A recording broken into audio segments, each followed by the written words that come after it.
یہ وہ 3 لوگ ہیں قیامت کے دن جن کے ذریعے اللہ تعالیٰ جہنم کی آگ کو بھڑکائیں گے۔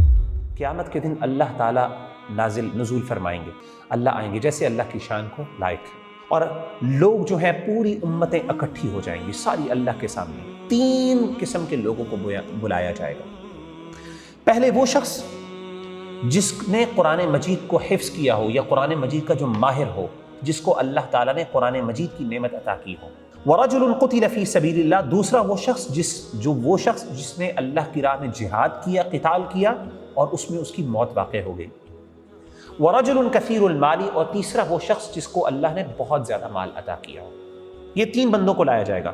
فَيَقُولُ اللَّهُ، تو اللہ تعالیٰ سب سے پہلے لِلْقَارِ، قاری قرآن یعنی قرآن مجید کے عالم اور قرآن مجید کے ایکسپرٹ کو کہیں گے، کیا میں نے تم کو وہ چیز نہیں سکھائی؟ کیا میں نے تمہیں اس چیز کا علم نہیں دیا تھا جو کہ میں نے اپنے رسول پر نازل کی؟ قال بلا یا رب، وہ کہے گا اے میرے رب کیوں نہیں، آپ نے ضرور، آپ نے مجھے بالکل یہی علم دیا۔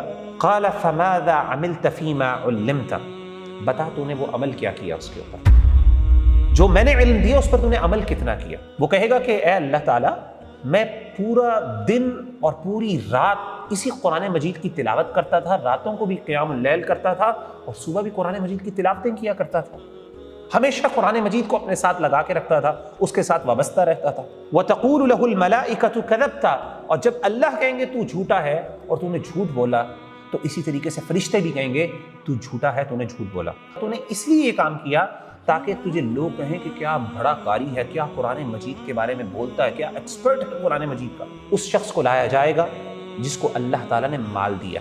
فیقول اللہ لہ، تو اللہ تعالیٰ اس کو کہیں گے، کیا میں نے تجھ کو اتنا مال اور اتنی فراوانی نہیں دی کہ تجھے میں نے کسی اور کا محتاج نہ رہنے دیا؟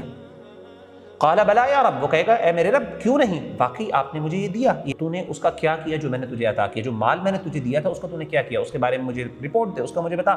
اے اللہ، جو آپ نے مجھے مال دیا تھا میں نے تو اپنے خاندان کے اوپر لٹا دیا، اور میں اتنا صدقہ کرتا تھا، میں اپنے صدقے کے بارے میں معروف تھا، تو نے اس لیے کہا تاکہ لوگ تیرے بارے میں کہیں کہ کیا سخی آدمی تھا، کتنا خرچ کرنے والا تھا۔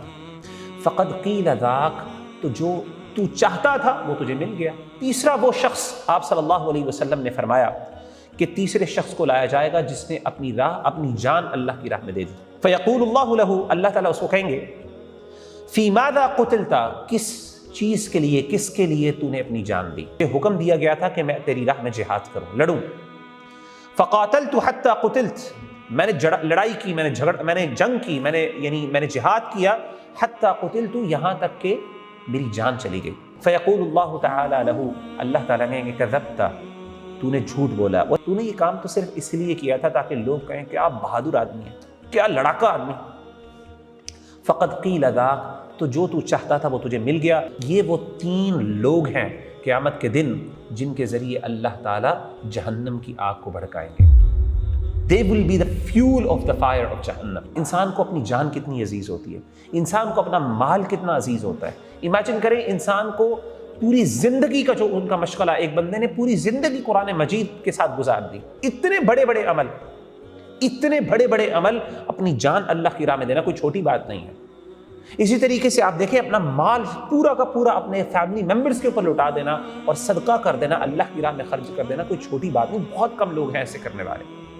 اور تیسری بات وہ بندہ جس نے پوری زندگی قرآن مجید کے جو راتوں کو قیام اللیل کیا کرتا تھا، اٹھ کے اللہ کے سامنے گڑ گڑایا کرتا تھا، لیکن مقصد کیا تھا کہ ریاکاری تھی، جس کی وجہ سے نہ صرف یہ اعمال ضائع ہوئے بلکہ یہی اعمال اس کی ڈیمائز اور اس کے ڈوم کا بہت بڑا